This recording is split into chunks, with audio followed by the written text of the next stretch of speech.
For my daughter's 8th birthday, my parents mailed her a pink dress. She looked excited at first, but then suddenly froze. "What's this, Mommy?" she asked. I leaned in to get a better look, and my hands began to tremble. I didn't cry, I just reacted. The next morning, my parents wouldn't stop calling. The package had arrived on a Thursday, a brown box, one corner slightly dented. Maya's name was written across the shipping label in my mom's handwriting. That familiar, careful slant she reserved for parcels and those subtly hostile Christmas cards. I didn't think much of it at the time, assumed it was a late birthday present. No big deal. I opened the door, brought the box inside, and set it on the table right beside some half-finished cereal bowls and a unicorn drawing Maya had only half-colored, the usual morning mess. Mia's eyes lit up when she saw it. She adores getting mail. You could wrap a pebble in tissue and she'd treat it like treasure. She'd thank you like you'd just cleared her college debt. She was wearing socks that didn't match and still had toothpaste on her chin. I told her to go ahead and open it,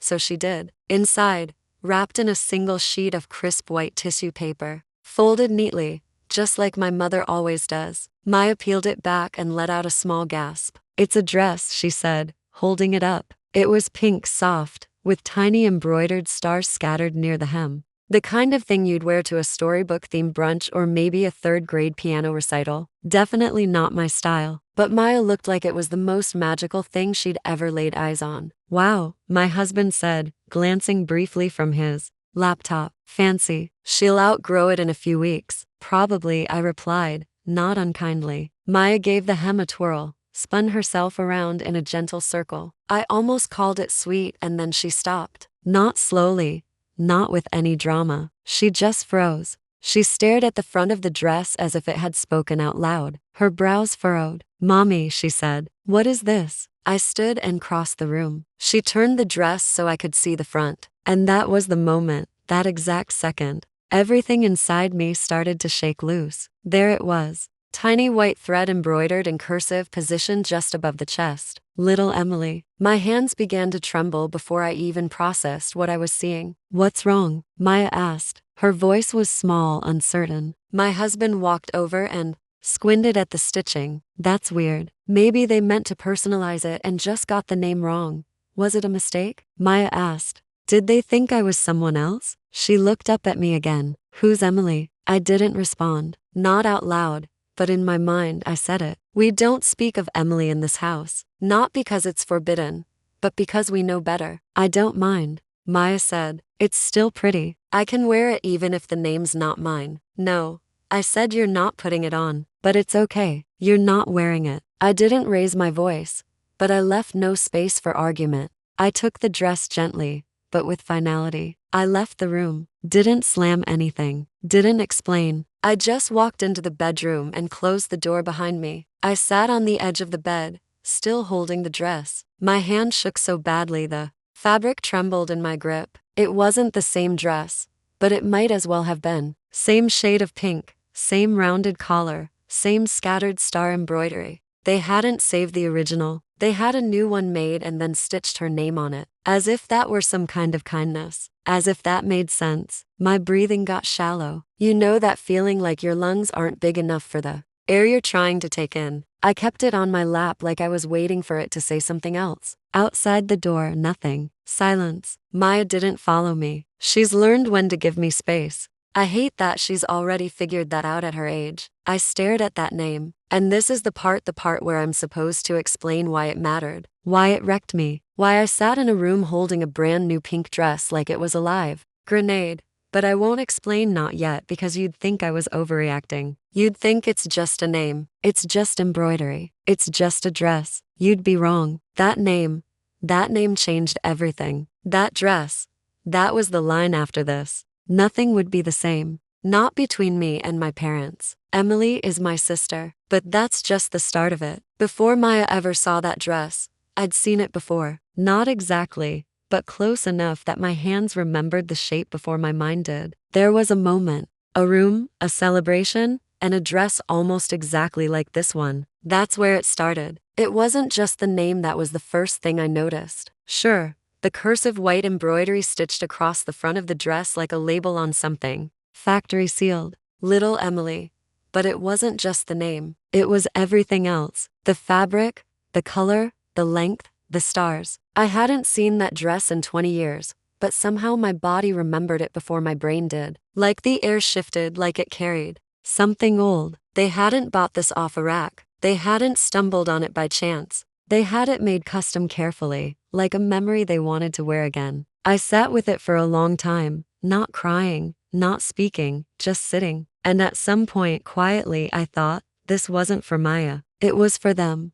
Because this wasn't the first time they gave a pink dress to a little girl in the family and acted like it meant something. It was my birthday. I was turning 6. We had company over. Aunts, cousins, neighbors, who weren't really friends, but showed up anyway. Because my mother had a gift for guilt invitations. But no one said happy birthday to me because Emily had just gotten into a dance group, a youth program with a name. Like Star Steps or Sparkle Academy. Something sparkly and big. The celebration wasn't for me. Not really. Emily came out in her pink dress, the original one, spinning like she'd been born with stage lights in her eyes. Everyone clapped. Someone took a photo. My mother beamed like she'd won an award. I stood at the edge of the room holding a juice box. At one point, I walked up to her, my mom, and said quietly, "It's my birthday." She didn't look at me when she said it. "Don't make this about you." I remember walking back to the couch and sitting down. I remember thinking, oh, it wasn't the first time Emily outshined me. It was just the first time I realized I would never catch up. She was 2 years older, but the space between us felt endless. She had the kind of charm that made teachers lean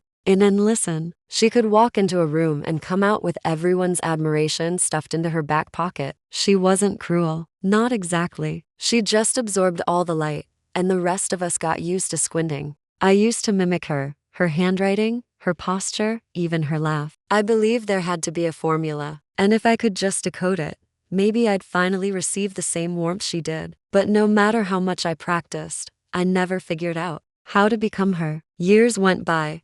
We got older. Emily drifted from job to job, city to city, relationship to relationship. She always lingered just long enough to draw admiration, but never stayed long enough to settle down. She didn't vanish. She simply moved quickly for the rest of us to keep up. Then she made an announcement. She was launching a brand, not just a store, a brand. It was going to be trendy, sustainable, high impact, low waste. She had the lingo down so perfectly that I almost believed she understood it all. She showed us a website, mock-ups of handmade clothing, professionally staged sample photos. She said she had partnerships lined up, said there were already buyers waiting. She claimed all she needed was funding to expand production. It wasn't a gift. She made that very clear. It was an investment. She guaranteed full repayment within a year, maybe even triple the return, depending on how fast the second collection took off. At first, the requests were modest. A couple hundred here, 1,000 there. She made sure never to ask for too much at once. She sent us updates, screenshots, invoices, even what looked like messages from interested buyers. Then came larger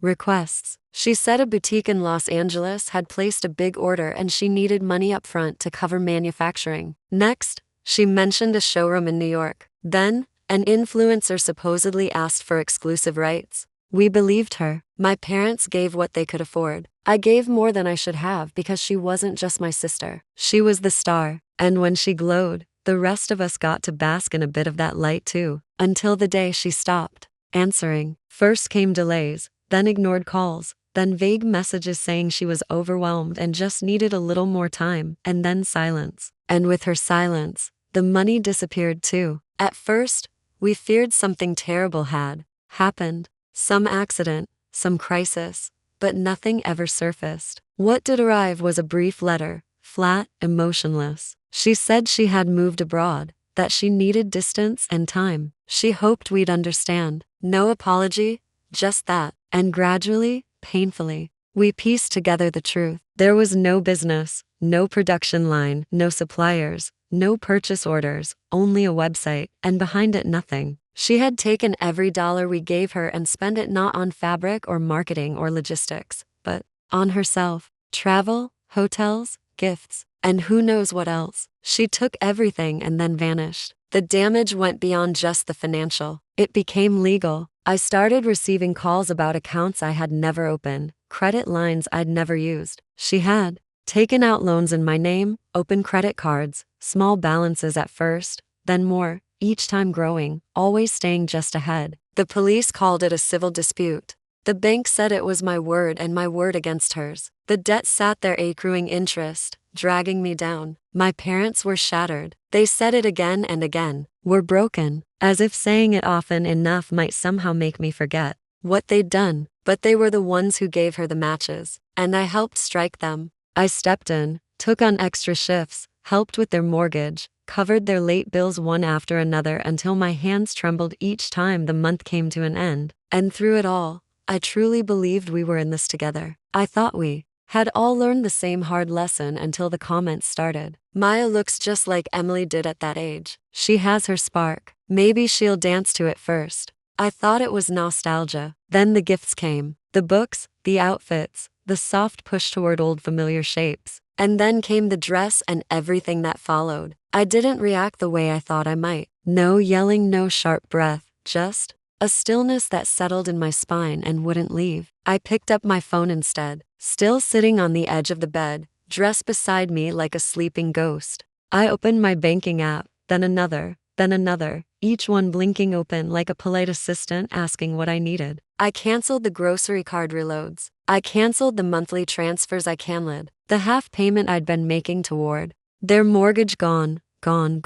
It was quiet, mechanical, almost soothing, like deleting old voicemails. I didn't even pause to second guess it. My body was operating on something older than thought. I left the apps open a few moments longer than necessary, just to remind myself it was finally over. Then I stood up, folded the dress, laid it carefully on the desk in the corner, and went to bed the next morning. I woke up before the sun. Maya was still asleep. My husband was up making coffee, blurry-eyed, but already in his work shirt. You sure? He asked when he saw me holding the dress. I nodded. I won't be long. Can you get her ready for school? Of course. He didn't ask anything else. I folded the dress again, this time into a plain brown paper bag, added a handwritten note, 3 short sentences, each one heavier than it looked. You lost one daughter. I'm the one who stayed. You just never noticed. Don't contact me again. I'm not covering your debts anymore if you want someone to bail you out, asked Emily. The drive was quiet,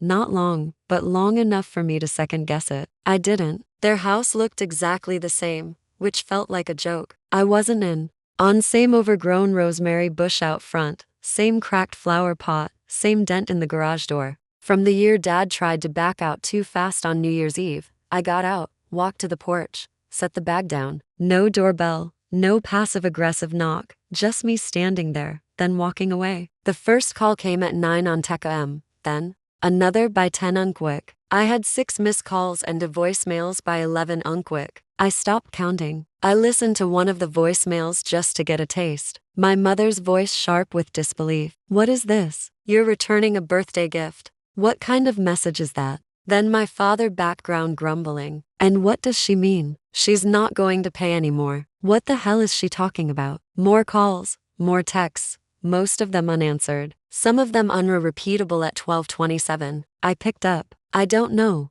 Why? Maybe because part of me wanted to hear them say it to my face. Or maybe I wanted to say something back. My mother didn't waste time. You're being cruel, she snapped. You're doing this to punish us for something that wasn't even our fault. Really? She fooled all of us. And yet you keep asking me to pay for it. She's your sister. She was your favorite. Don't be petty. That one almost made me laugh. Almost. We lost her. My mother said quieter now. You know that we lost a daughter. You didn't lose her. She stole everything you gave her and ran. So now you're going to take Maya from us too. I sat with that. Let it echo a bit. You don't want Maya, I said. You want Emily. You're just trying to find her and someone else. That's not fair. No, I said. What's not fair is that I was the one who stayed. I was the one who cleaned up after her. I worked 2 jobs. I sent you money every month, and none of it was ever enough, was it? That's not true then. Name one time you looked at me and didn't see a disappointment in silence. Exactly. You're being dramatic. I'm being done. I hung up. Then I blocked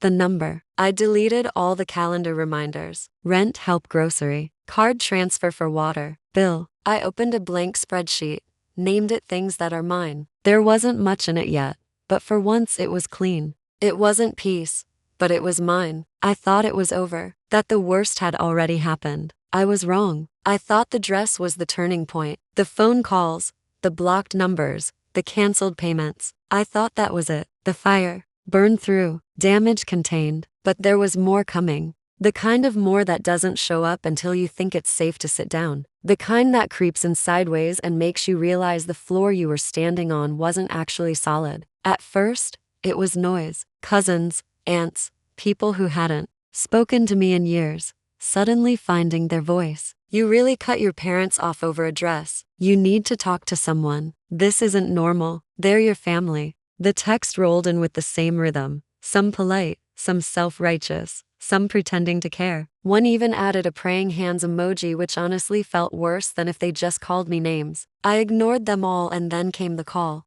I never expected a known number. Late afternoon, I was folding laundry and thinking about nothing, which was rare and nice. I almost didn't answer, but I did. Hey, I froze. I hadn't heard that voice in 5 years, but my body remembered it immediately. Emily, I heard you cut them off, she said. No small talk, no apology, just that they told you that. Yeah, I've been talking to them there. It was the part. They never said the part. I hadn't even thought to ask about you've been talking to them this whole time pretty much. Where have you been? She hesitated. Around. I repeated. You vanished. Do you know what that was like? You didn't call. You didn't message. We didn't know if you were even alive. I needed space. You needed money. Silence. I sat down slowly, socks still in my hands. I wasn't even folding anymore, just holding them like they'd keep me grounded. You stole from us. I didn't. You did. You told us it was an investment. You promised returns. You had fake clients, fake invoices, fake everything. And you took everything we gave you. I didn't mean you wrecked my credit. You opened accounts in my name. Do you know what that did to me? I had to work 2 jobs I couldn't qualify for. A mortgage. I had to put everything I wanted on hold so I could pay off what you did. She breathed in sharply, but said nothing. You ruined us, I said low and flat, and then you disappeared. I didn't know what else to do. Try starting with, sorry, they need you, she said suddenly, deflecting like she always did. They're getting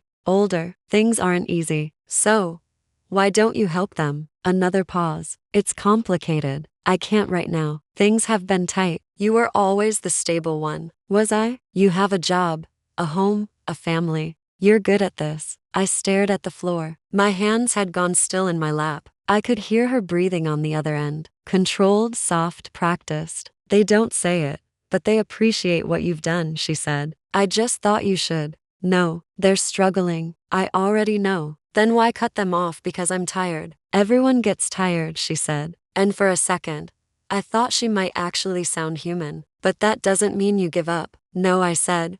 But it means I finally start choosing myself. Something you've always been great at. She didn't respond. Then if you want to throw everything away because you're angry, that's on you. And just like that, she hung up. I stared at the phone for a long while. A part of me had still hoped it would be different, even now, even after everything. But she hadn't called to reconnect. She'd called to push a button that used to work. And when it didn't, she simply hung up, just like she always did whenever things became too difficult. The next morning, there was a knock on the door. It was early. I was in the middle of making coffee. Maya was upstairs getting dressed. My husband opened the door before I had the chance to stop him. And there they were, my parents. My mother held a cake box in both hands. My father stood behind her like a statue burdened with financial issues. We just want to talk, she said. We're not here to argue. I didn't invite them inside. Didn't even take a step forward. I stood still in the kitchen,